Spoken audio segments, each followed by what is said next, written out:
It was the most devastating hurricane in U.S. history. 10 years ago this week, Katrina made landfall, killing nearly 2,000 people and leaving those who survived scarred for life.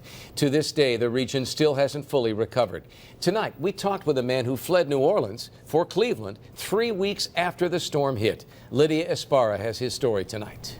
David, after the storm, several cities took in refugees from Katrina, but Ben Williams says he's no refugee. He's a Katrina survivor. Hurricane Katrina came barreling into New Orleans as a Category 3 storm. It was intense, wicked, and deadly. And the clock stopped at 5:19, August 29th, a.m. I never forget that. And Benny T. Williams will never forget where he was and how it sounded the moment the storm hit the New Orleans Superdome. Like the devil himself was trying to get in there. Ben was bused to Cleveland 3 weeks after the storm.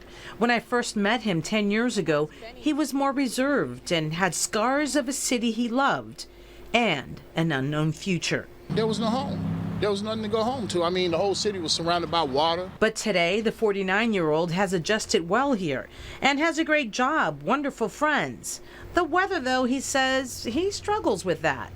The winters do last a long time here. Bad weather led Ben to Northeast Ohio. And as we approach the anniversary of Katrina, he tries not to relive the 6 days inside the Superdome. Looking back at the suffering, pain, and loss does no good, he says. For me to do for what's going on today, because tomorrow's not promised to either one of us. I mean, Katrina proved that.